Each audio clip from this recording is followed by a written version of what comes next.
morning, children.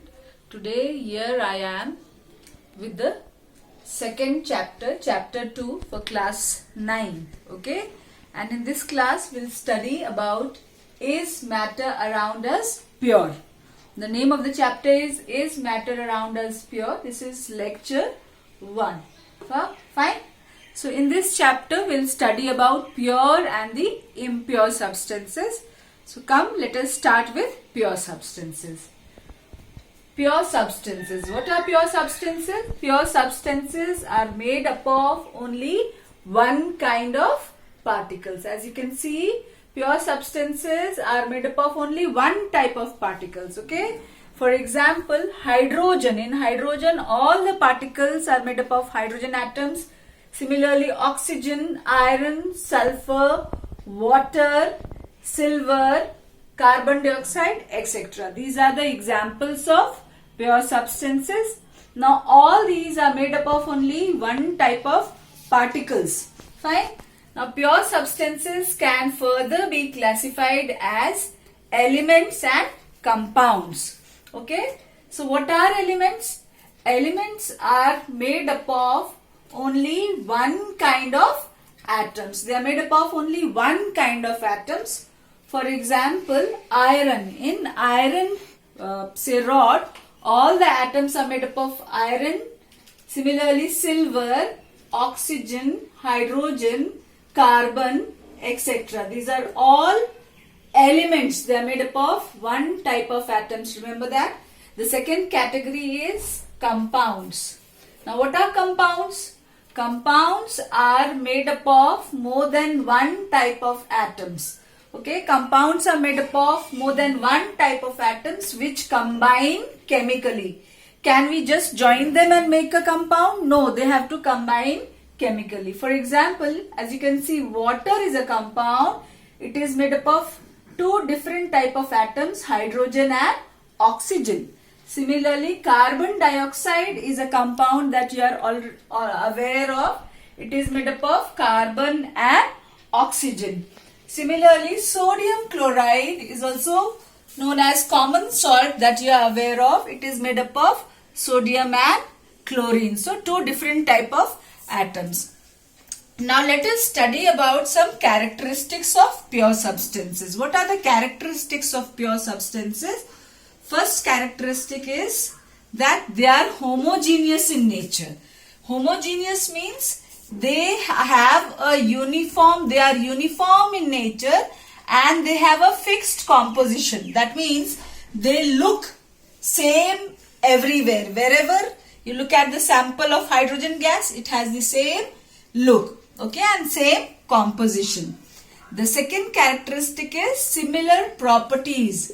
All the pure substances, they have similar properties. And why do they have a similar property? They have a similar property because they are made up of same type of particles. They are made up of same particles. So, they have similar property. For example, hydrogen. From any place if you collect hydrogen, it is gaseous in nature. Water. Water is, no matter whatever the source of water is colorless. Okay, you know it very well. So, the properties as you can see is same. The third characteristic is they have a fixed melting and a fixed boiling point. We had studied about this property in the previous chapter. For example, if you remember, the melting point of ice is fixed at what temperature? Remember, 0 degrees Celsius. So, that was fixed. That is fixed. The melting point will change only when we add some impurity to it. Similarly, the boiling point of water is also fixed. It is 100 degrees Celsius and will change only when something else is added to it.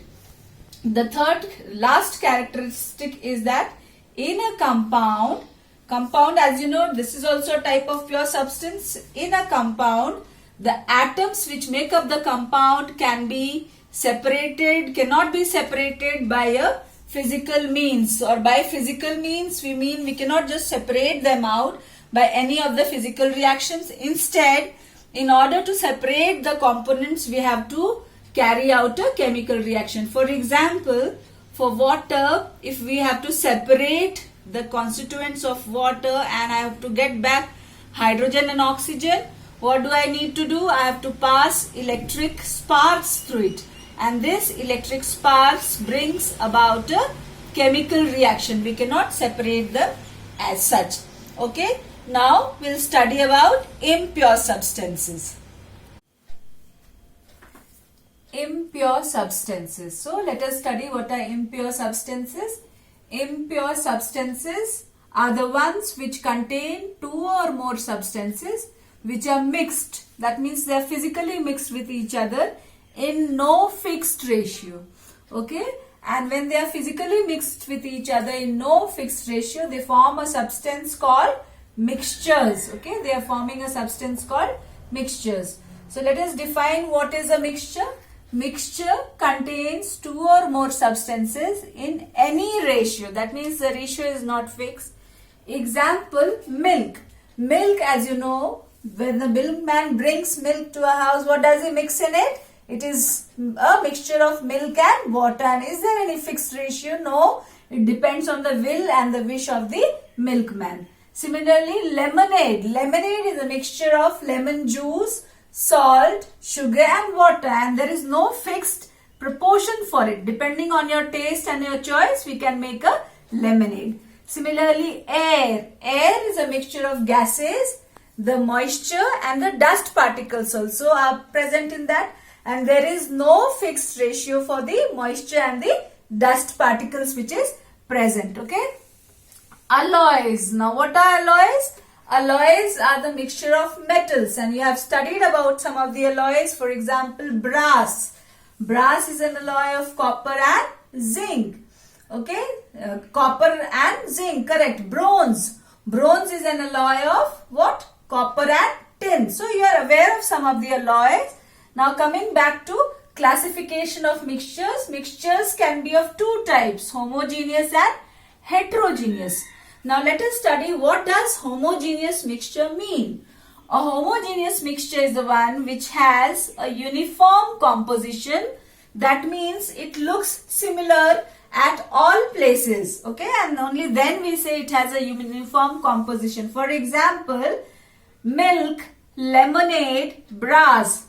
Now let us take an example of lemonade. Suppose you take a spoon of lemonade from the topmost part of the glass. The taste is similar to the sip that you are taking from the end of the bottommost part of the lemonade. So the taste and the properties, everything is same. So we say it has a uniform composition. Similarly, brass. No matter you go on breaking your brass article, you will find each and every bit of it contains copper and zinc. Now what are heterogeneous mixtures? Come, let us study about heterogeneous mixtures. Heterogeneous mixtures are the ones which do not have a uniform composition, and that means they are not alike at all places. For example, air. Now let us take an example of air and let me explain the concept of heterogeneous mixtures. Air of a desert area is having less proportion of moisture as compared to air of a coastal area. Okay, air of the industrial area, say air of coal mines, it contains more dust particles as compared to air of a village place. So the composition of air is not fixed, so we say air is a heterogeneous mixture. Similarly, soil. The composition of soil also varies from one place to another. For example, here in Jharkhand we have more of iron content in the soil. You go to some other place, you'll find the mineral content changes. So the composition of soil is also not fixed. Muddy water. As you can see, the muddy water contains more of mud on the lowermost. As you go deep into the pond, the muddiness increases. Okay, so this is the pebble. Suppose we mix many pebbles together of all sizes and colors, that also forms a heterogeneous mixture. Now, first example of homogeneous mixture was lemonade. Lemonade is nothing else but it is a solution. So let us study about solution in details. What is a solution? Solution is a homogeneous mixture of solute and solvent. So you are coming across two new terms, solute and solvent. What is a solute? Now first example of solution, salt solution, tincture of iodine, alcohol and water. These are some of the examples of homogeneous solution. Now let us study about solute. What is a solute? Substance which is taken in less quantity. When we are preparing a mixture, the substance which is taken in less quantity, that is called a solute. For example, I want to make a solution of salt in water. I'll put 2 spoons of salt. So what is the solute over here? The 2 spoons of salt. The salt is the solute. Now, and I have taken 1 full glass of water. Now coming on to solvent. What is a solvent? The substance which is taken in large quantity, that is called a solvent. Okay. So in salt solution, what is the solvent? Water is the solvent. Why? Because we have taken 1 full glass of water and the quantity of water is more than that of the salt. Okay, so here I have taken 2 examples. Let us see. Salt solution, 50 gram of salt is added to 500 ml of water. So you know it very well. The salt is a solute and 500 ml of water is the solvent. Now the second example is that of alcohol solution. In an alcohol solution, suppose I mix 500 ml of alcohol with 10 ml of water. I have added 10 ml of water to the alcohol solution. Now look at the quantities very carefully. What is the solute over here? Here 10 ml of water is the solute. Why 10 ml of water is the solute? Because it is taken in less quantity. What is the solvent over here? The 500 ml of alcohol is the solvent. So in order to decide what is a solute and what is a solvent, we have to look into the quantity of the solute and the solvent. Next we will study about the concentration of the solutions. Before going to the concentration of the solutions, let us study about the solutions in details. So here we are going to study about the types of solution. What are the various types of solutions? First, solution of 2 solids. That means both the solute and the solvent are made up of two different solids. For example, alloys. Alloy is an example of solution of 2 solids, where brass is a famous alloy that you are aware of. It contains 2 solids as copper and zinc. Similarly, bronze is the second type of alloy which contains copper and tin. And the third alloy that you are aware of is amalgam. Amalgam contains mercury and as the solvent and any metal. I have taken sodium. You can take zinc or any other metal. Mercury with any other metal or sodium forms a amalgam. Now let us come to the second category of solution. Solution of solid and liquid. Okay, here the solid is the solute and liquid is the solvent. Now let us take the example. Salt in water, iodine in alcohol, sulfur in carbon disulfide. Here water, alcohol and carbon disulfide, these 3 are the solvents, whereas salt, iodine and sulfur, they are the solute. That means they are taken in the less quantity. The third type of solution is liquid solution. Here both the solute and the solvent is made up of liquid. Okay, so the example of it is alcohol in water, vinegar in water, lemon juice in water. The third example which I have taken, all of us are aware of it. Both lemon juice and water, both of them are liquid. So they are the example of liquid solutions. The fourth type is gas in liquid. Okay, here gas is the solute, liquid is the solvent. Example of it is carbonated drinks or the cold drinks that we are very fond of. Here what is the solute? Carbon dioxide is the solute, whereas water is the solvent. Similarly, air dissolved in water, okay, which helps the aquatic animals and plants to survive. Here air, oxygen is the solute and what is the solvent? Water is the solvent. Fifth and the last type of solution is gas dissolved in gas. For example, the mixture of the gases which is present in air. Now in air largely consists of nitrogen. You know it very well. So nitrogen N2 is the solvent, and the other gases like carbon dioxide, like oxygen, like noble gases, they are the solute. Okay. Now let us study about the properties of these solutions. What are the properties of these solutions? First, they should be homogeneous. That means they should have a uniform composition and look. The second property is particles of solute and solvent. Both of them are so small that we cannot see them by the naked eyes. The particles of solute and the solvent are very small in size. Excuse me. Third property is the particles are so small that they do not scatter light. Okay. Suppose we have a solution of salt in water and we throw light with the help of a torch in that glass. Suppose we have a glass made up of glass, and in that we take a glass vessel or a beaker, and in that we have taken a solution of salt and water and we throw light on it.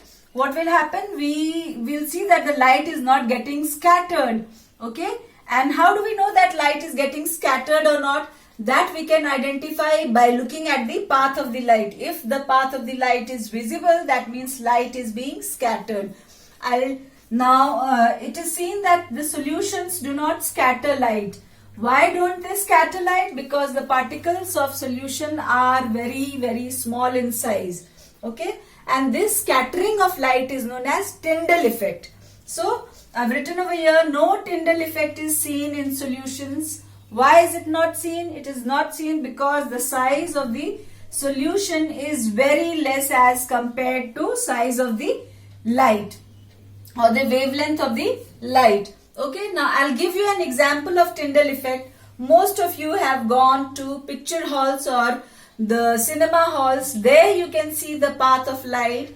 The path of light is very well visible in a dark room when the cinema is being projected on the screen. When you look at the projector, wherever the projector is kept, you can see the path of the light, and the dust particles are scattering on that path of the light, and that path of the light becomes visible. This happens because of the scattering of light by the dust particles, and this scattering of light is known as Tyndall effect. So Tyndall effect is not seen in case of solutions. And the last characteristic is that solute and the solvent, they are so small in size that they cannot be separated by the filter paper. We cannot separate the solute and the solvent by filtration. Why? Because the filter paper contains pores which are larger in size, and it allows the passage of both solute and the solvent. So the solute and the solvent cannot be separated by the filter paper. Now next we'll study about the concentration of the solutions, which is a very important topic with examination point of view. Children, come let us study about the concentration of the solutions. Now before going into the concentration, let me just make it very clear. Solution is also called a true solution. The solution that we were studying about till now, I forgot to mention the term true solution. It is also called a true solution. Okay. The true solution is a solution which has solute and the particle and the solvents of very small size. Okay. So salt solution or sugar solution is also known as true solution. Now coming back to concentration, what do we mean by concentration? Concentration of a solution is the amount of solute present in given mass of a solution. Okay, amount of solute which is present in a given mass of a solution, and it can be measured by the formula concentration is equal to mass of solute divided by the mass of solution. Remember, not solvent, it is solution, SOLN, that I am writing, that is mass of solution. That means solute plus solvent. Let me just write here, it is solute plus solvent. Okay, both the masses have to be taken into consideration. So concentration can be measured by two methods, mass by mass percentage of a solution. Here the mass of solute is taken, that is divided by mass of solution into 100. The second method is mass by volume percentage of the solution. Here the mass of solute is taken, that is divided by volume of the solution, and into it is multiplied with the 100. Now let us do some numericals based on this. First numerical number 1, calculate the concentration of the solution of 50 gram of salt in 200 grams of water. Now first we have to write down the formula. Concentration is equal to mass of solute divided by mass of solution in 200. We should always begin the numerical by writing of the formula, because that carries marks. Wherever there is a step marking, you'll get some marks. Okay, so do write the formula. So 50 divided by, I'll write over here, it is 200 plus 50. Okay, so 200 plus 50, that makes 250 grams. So the percentage comes out to be 20%, and the concentration of the solution is 20%. Numerical number 2 says, give the mass of sugar dissolved in 70 gram of water to make a 30% solution. Here the mass of the solvent is mentioned, but the mass of solute has to be taken out. The solute is sugar. You have to find out the mass of sugar. The mass of solvent is already given, and the concentration is given. So first I'll write down the formula. Concentration is equal to mass of sugar by mass of solution into 100. Let the mass of sugar be X. I have put the values for concentration given in the numerical as 30, whereas mass of sugar is X, mass of the solvent is 30 plus mass of the sugar X into 100. And when you solve it out, the mass of the solute comes out to be 30 grams. So these are the two types of numericals that comes in the examination. You should always write down the formula. Keep it in mind, because if your working is wrong, you'll at least get some marks for the formula writing. Now coming to the end of the solution topic, let us study a little about solubility of a solution, of a salt in a particular solvent. What happens when, as we increase the temperature, the interparticle space between the liquid particles increases. And as a result, or not only liquid, it increases in gases and solids also. You have studied in the chapter number 1. As we increase the temperature, kinetic energy increases, particles start moving, and the interparticle space increases. So when this interparticle space increases, we are able to dissolve more and more of solute in that particular solvent. Okay.